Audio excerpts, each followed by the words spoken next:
बाकी तू बनवा लियो, जो तेरी मर्जी आए उम्र लिखवा लियो। बैठ जा।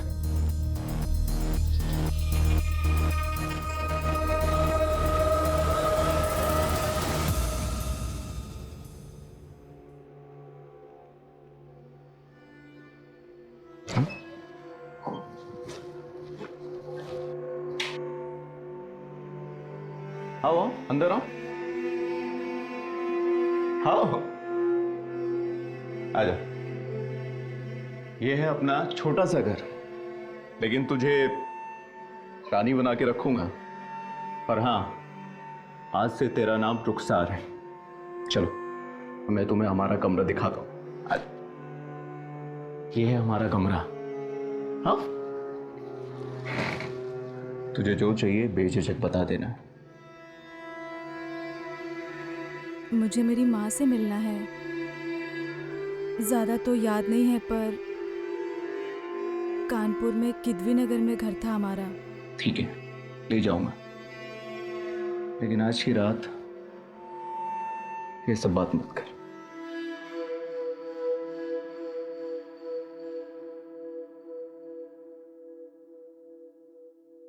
ये रही आपकी चाय। अरे ये बैग, आप कहाँ जा रहे हैं? मैं नहीं, तुम जा रही हो।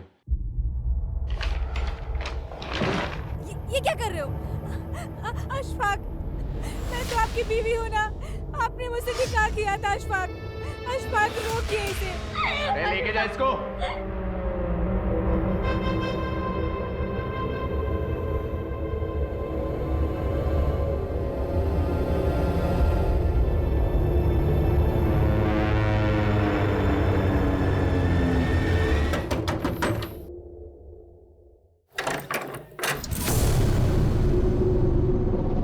ये सब कहाँ से ले आया? बंदोबस्त हो गया है।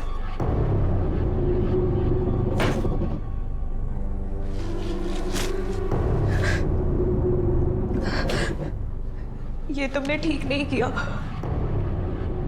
अब मुझे यहाँ नहीं रहना, मुझे जाने दो, छोड़ दो प्लीज। मैं तुम्हारे पैर पड़ती हूँ।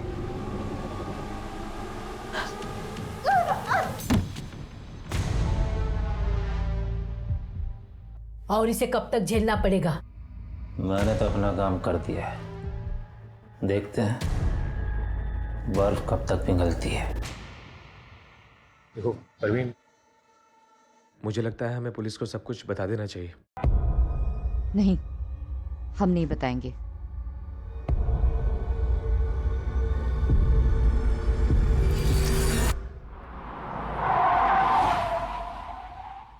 मजदूर का पसीना सूखने से पहले उसकी मजदूरी दे दिया करते थे। वो बहुत अच्छे इंसान थे, भूल नहीं पाएंगे हम। पूरे मार्केट में गम और गुस्से का माहौल है साहब। अब इनके जैसा नेक इंसान कहाँ मिलेगा?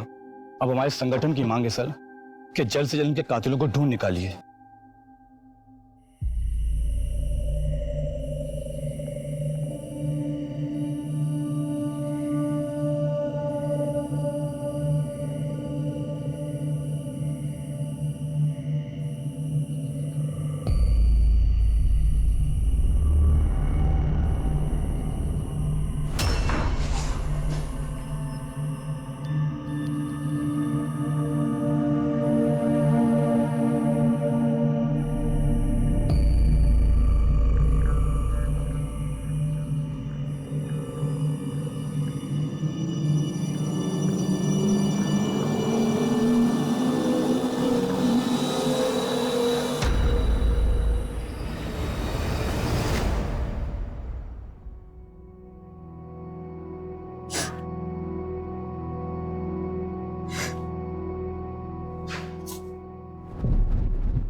हाँ असलम चचा, कल से रेस्टोरेंट खोलते हैं। हम बैठेंगे रेस्टोरेंट में। ठीक है, जल्दी थाने आ जाओ।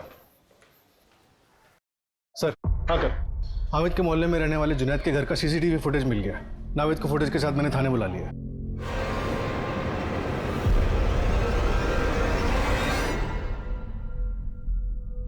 इस लड़के को पहचानते?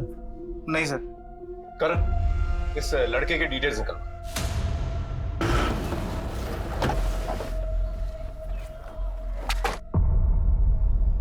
अच्छे से चेक करो, शायद कोई सुराग मिल जाए।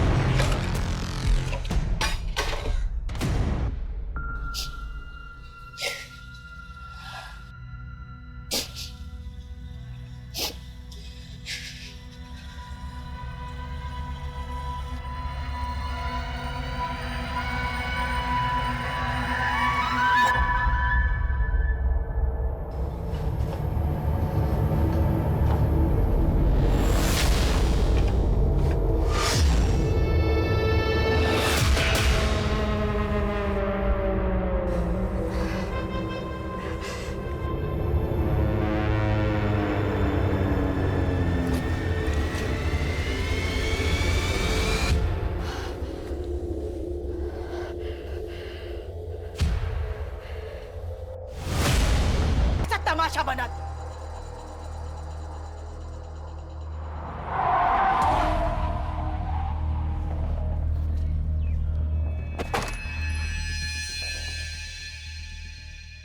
इसे पहचानते हैं आप? इसे आपके मोहल्ले में देखा गया? नहीं सर। नहीं। कोई ऐसी बात याद करके बताइए जो हमारी मदद कर सके। लगभग 1 साल पहले अब्बू को किसी ने गोली चलाई थी।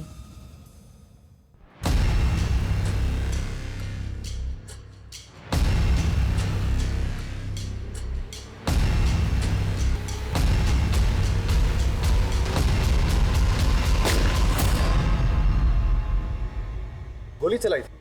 किसने? सर आज तक पता नहीं चला। अब्बू को लगा शायद उनसे समझने में गलती हुई है, इसीलिए हमने कंप्लेन भी नहीं की। कब की बात है ये? पिछले साल 24 अक्टूबर की बात है। एक साथ हुए इस ट्रिपल मर्डर से पुलिस प्रेशर में थी। ये केस अब एक जिगजैग आरी की तरह से हो गया था। पुलिस टीम हाथ आती एक एक इंफॉर्मेशन से इस केस को समझने की कोशिश कर रही थी। सर, अगर पोस्टमार्टम रिपोर्ट आ गई है। रिपोर्ट के मुताबिक तीनों की हत्या किसी धारदार हथियार से गला काटने की वजह से हुई थी। और एक बात सर, इस लड़की की लाश हमें बाथरूम में मिली थी। मारने से पहले उसके साथ सेक्सुअल एक्टिविटी हुई थी। क्या?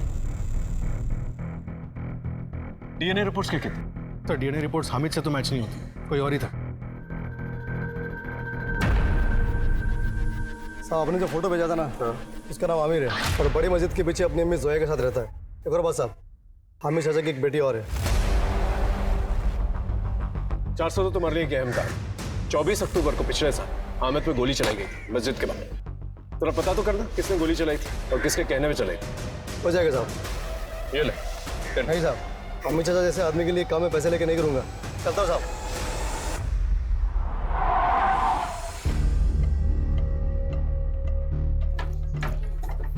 ये वाला सामने वाला। जी, आपका बेटा आमिर कहाँ है?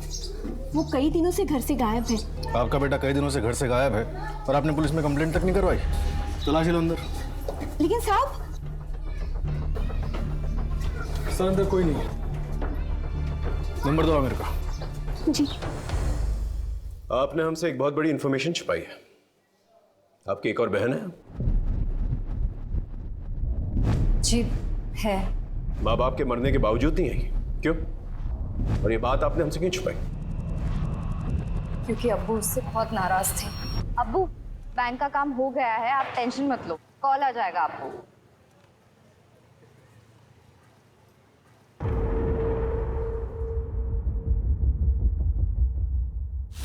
जितनी जल्दी हो सके इसकी शादी करवा दो। मैं किसी से शादी नहीं कर सकती। मैं शाकिर को अपना शौहर मान चुकी हूँ और उसके बच्चे की माँ बनने वाली हूँ। उस दिन अब्बू बहुत गुस्से में थे, लेकिन कुछ दिनों बाद उन्होंने साइमा को प्यार से भी समझाया था। बेटा, मैं दुश्मन नहीं हूं तेरा।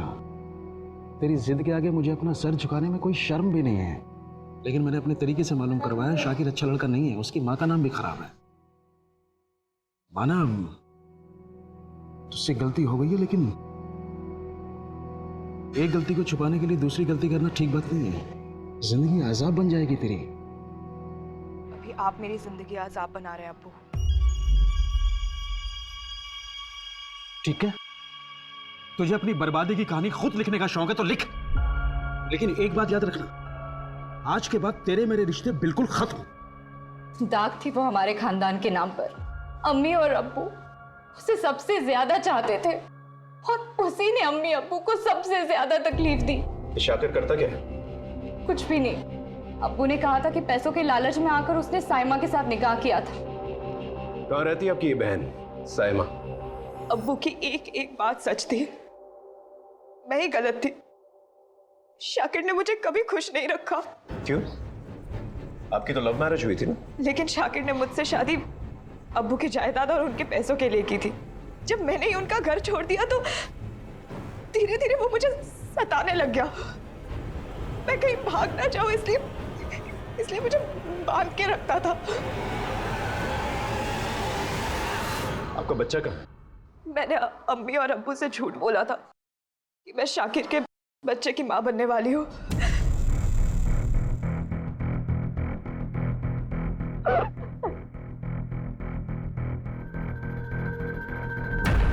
ठीक है, आप लोग पुलिस कंप्लेंट कीजिए, हम तहकीकात करेंगे। Sir, father, Gautam Nagar police station से खबर आई है। इस लड़की का नाम कुसुम है और सर 2 साल पहले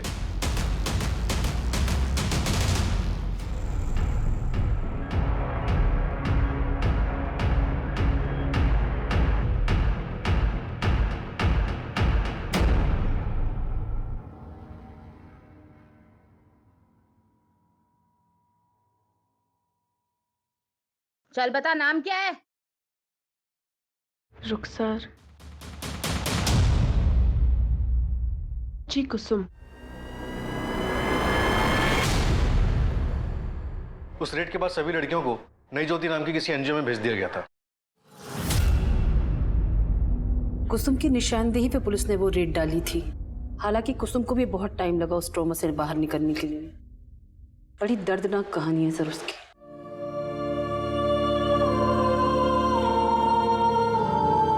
कुसुम को लोगों ने सामान की तरह इस्तेमाल किया।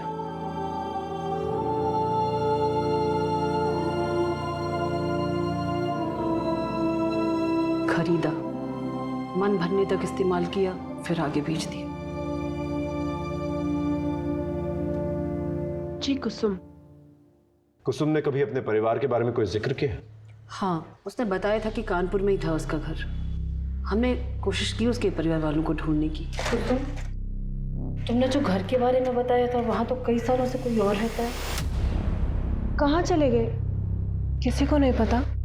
कुसुम हामिद को कैसे जानती थी? हामिद जी अक्सर हमारे यहाँ डोनेशन देने आते थे। कुसुम को मैंने ही उनसे मिलवाया था। अच्छा, तो ये है वो बच्ची? जी, ये है कुसुम जिसके बारे में मैंने आपको बताया। बस इसके माँ बाप को ढूंढ रहे हैं। उसके घर देर है, अंधेर नहीं है। मैं दुआ करूंगा कि तुम जल्द अपने माँ बाप से मिलो। अपनों से बिछड़ने का गम क्या होता है मैं समझ सकता हूं। बेटा, इस दुनिया में अपने आप को अकेले बिल्कुल मत समझना। मुझे अपने पिता की तरह ही समझो। मेरे बहुत से लोग हैं इस कानपुर शहर में जानने वाले। मैं उन सबसे बात करूंगा, शायद वो लोग हमारी कुछ मदद कर सकें। कुसुम को उम्मीद भी नहीं थी सर, और हामिद जी ने उसके परिवार को ढूंढने के लिए एड़ी चोटी का जोर लगा दिया। और फिर एक दिन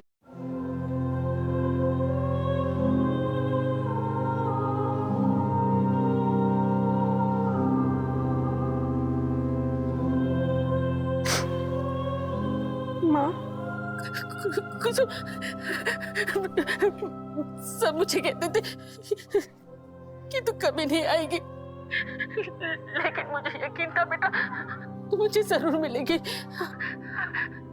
तुम्हारे जाने के बाद सब बेचकर हम चित्रकूट आ गए थे, लेकिन तू इतने साल कहाँ थे बेटा? माँ, बहुत लंबी कहानी है, मैं आपको मिलकर बताती हूँ ना। हामिद चाचा की वजह से ये सब मुमकिन हो पाया है। माँ, बस 2 दिन में मैं आपके पास आ जाऊंगी।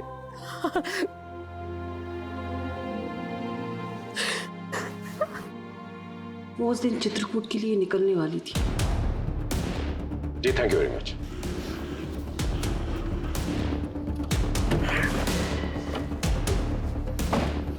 करण, कहीं ऐसा तो नहीं कि कुसुम के इतिहास ने इन लोगों का इतिहास बना दिया? वो रेड मारने वाली पुलिस से पता करना इस रैकेट का सरगना कौन था। हो सकता है कि कुसुम शहनाज दोनों को मार दिया। Right sir. Hello sir, Aamir का पता चल गया।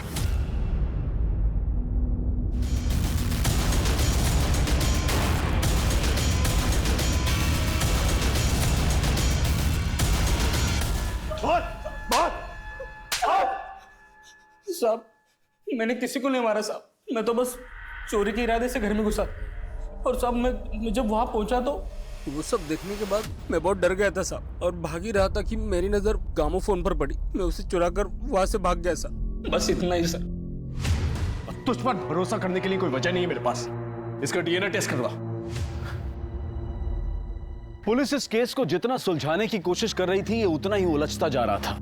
पुलिस के हाथ एक भी ऐसा सबूत नहीं लगा था जो इस केस को सही दिशा दे सके। आमिर के खुलासे के बाद भी पुलिस इन तीनों मर्डर्स के पीछे का मकसद नहीं समझ पा रही थी। एक तरफ कुसुम की जिंदगी भी कई मामलों में उलझी हुई थी, वहीं दूसरी तरफ हामिद की जिंदगी में भी परेशानियों की कमी नहीं थी। हत्या के कारणों को एक एक व्यक्ति से जोड़कर बारीकी से टटोला जा रहा था। ये तहकीकात पुलिस के लिए बेहद मुश्किल थी। कुसुम? कौन कुसुम?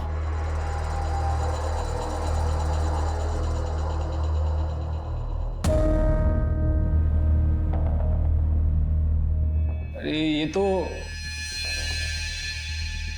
क्या नाम था इसका, कुछ याद नहीं आ रहा साहब। वो क्या है ना कि हर क्लाइंट इनको अपना ही नाम देता था। किसे सुपारी दी थी इसे मारने की? साहब मैं इसकी सुपारी क्यों दूंगा? क्योंकि इसने पुलिस में खबर करके तेरे धंधे को चौपट करवा दिया। अच्छा तो ये थी? अच्छा वो मर गई। सर, जेल के अंदर के खबरियों को एक्टिवेट करता हूँ। अगर इसने कुछ किया होगा तो बाहर जरूर बात आएगी। साहब, गुड्डन नाम के आदमी को हामिद चाचा के 2 नंबर वाले दामाद ने सुपारी दी थी जान से मारने के लिए, और इस 2 नंबर वाले दामाद का नाम शाकिर है साहब।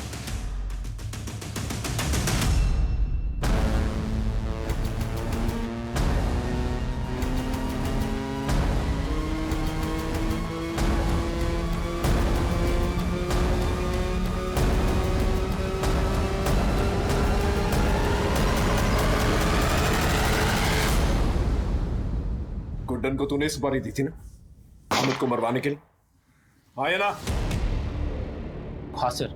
सर उस दिन मैं नशे में था, गुस्से में था सर। मुझे लगा कि साइमा की झूठी मां बनने की खबर सुनकर वो मुझसे मिन्नतें करेंगे शादी के, लेकिन सर उन्होंने ऐसा नहीं किया। इसीलिए साइमा को टॉर्चर कर रहा था, और जब वो टूटी नहीं तो उसके माँ बाप को मरवा दिया। नहीं साहब, हमीद अंकल ने तो खुद मुझे घर पे बुलाया था। साइमा जिद्दी है, वो मर जाएगी लेकिन कभी मेरे आगे हाथ नहीं फैलाएगी। मैं तुम्हें कारोबार के लिए पैसे दूंगा, लेकिन तुम्हें मुझसे एक वादा करना होगा कि तुम कभी भी साइमा को कोई भी दुख नहीं दोगे। अब्बू, इसे कुछ भी दे दीजिए, ये सुधरने नहीं वाला। और साइमा ने अपना रास्ता खुद चुना है, तो भुगतने दो ना उसे भी और इसे भी। सर इससे पहले वो कुछ दे पाते, उन्हें किसी ने मार दी। सर परवीन और उसका शौहर जितने शरीफ दिखते हैं ना, उतने शरीफ है नहीं सर। सर, ये रही डीएनए रिपोर्ट।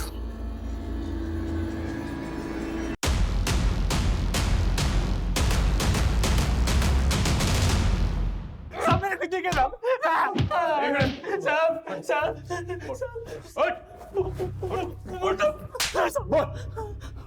बोलता हूँ साहब।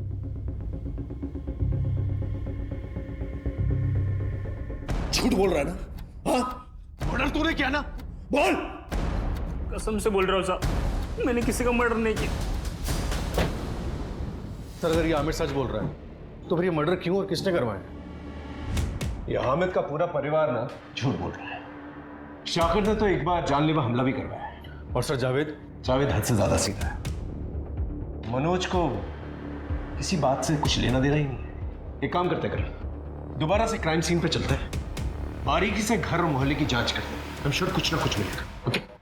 कहते हैं कि हर क्राइम सीन अपनी कहानी खुद बयां करता है, लेकिन कई बार ऐसा होता है कि सच कुछ और होता है और पुलिस की आंखों को कुछ और ही दिखाया जाता है। जो बारीकियां, जो डिटेलिंग पहली बार में नजरअंदाज हो जाती हैं, उसके लिए पुलिस को क्राइम सीन पर कई बार जाना पड़ता है। पुलिस ने हार नहीं मानी और हर बार एक नए जोश के साथ अपनी तहकीकात जारी रखी। इस केस में भी ऐसा ही हुआ। उनकी यही सूझबूझ उनके काम आ गई।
करण, जरा यहाँ।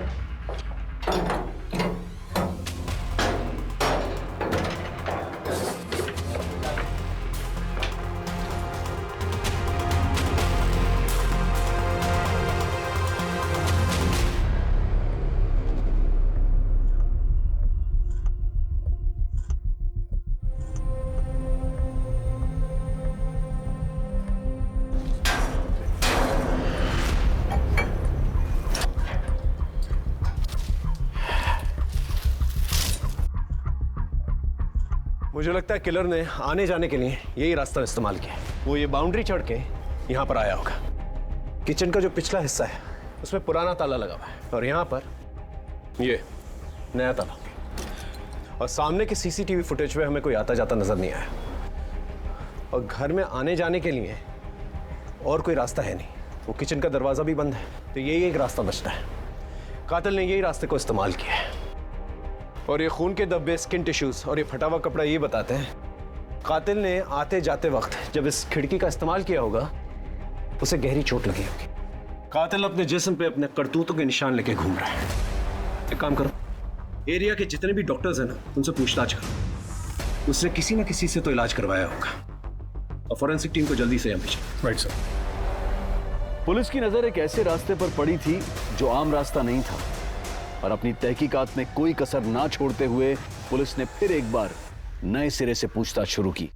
हाँ सर, 15 टाके आए थे। ये आया तो था इलाज के लिए, लेकिन दोबारा नहीं आया। ये मेडिसिन भी वो लेके नहीं गया।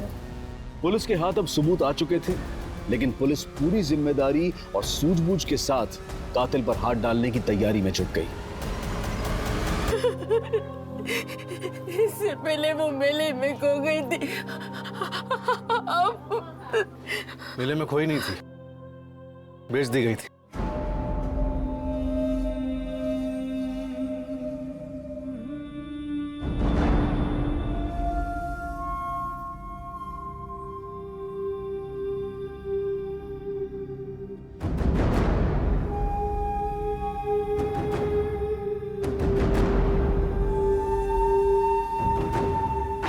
चल, अब हम तुझे मेला दिखाते हैं।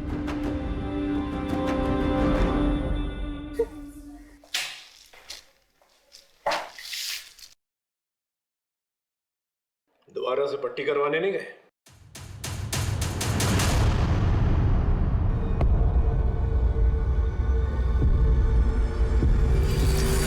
पूरी जिंदगी मेरे अब्बू ने हामिद अंकल की खिदमत में गुजार दी, लेकिन वो हमें हमेशा एक नौकरी समझते रहे।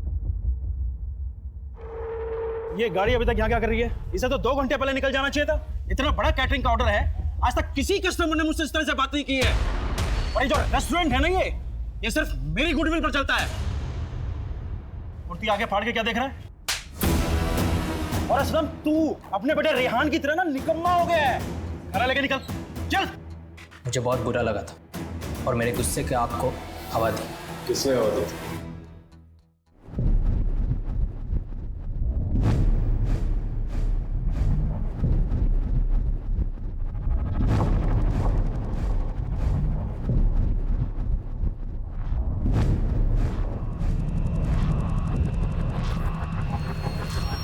हमारा धंधा पुराना है सर।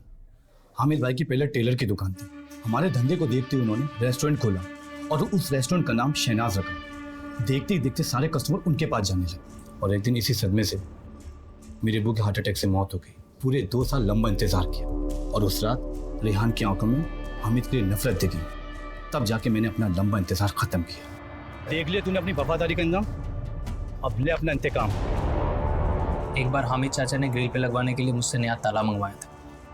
तब उस रोज मैंने उसमें से एक चाबी अपने पास रख ली थी। ये ले। अरे चाची ये सब नहीं। अरे इतने सालों के बाद अपनी माँ के पास जा रही। रख ले बेटा, बड़ों की दुआएं साथ रहनी चाहिए। चाची मुझे लेट हो जाएगा, मैं निकलती हूँ। जरा वॉशरूम में करा, वो उस तरफ है वॉशरूम। फ्रेश होके आ जा, तब तक मैं नमाज पढ़ लूँ। की आग में 3 बेकसूर लोगों की जान चली गई। अब ना तुम्हारी पढ़ाई कभी पूरी होगी और तुम्हारा रेस्टोरेंट का बिजनेस हमेशा हमेशा के लिए ठप हो जाएगा। माता पिता हमेशा बच्चों का भला ही चाहते हैं, लेकिन कभी कभी बच्चों द्वारा लिए गए अपने इंडिपेंडेंट फैसलों से वो नाखुश हो जाते हैं। और यही वो वक्त होता है जब परिवार में दूरियां और नफरत बढ़ने की गुंजाइश बन जाती है। हामिद ने साइमा के लिए बहुत कुछ सोच रखा था, लेकिन उसने अचानक शादी कर ली और बाप और बेटी के रिश्ते में दरार पड़ गई। रेहान ने मोइन के बहकावे में आकर हामिद की जान ले ली। हामिद मोइन की रंजिश का शिकार बन गया। अब मैं अनूप सोनी आपसे विदा लेता हूं। फिर मुलाकात होगी क्राइम पेट्रोल सतर्क के ब्लैक हेडलाइंस अध्याय में एक और नए केस के साथ। और याद रखें, क्राइम और आपके बीच में सिर्फ इतना फर्क है कि आप कितने सतर्क हैं। सतर्क रहें, सुरक्षित रहें।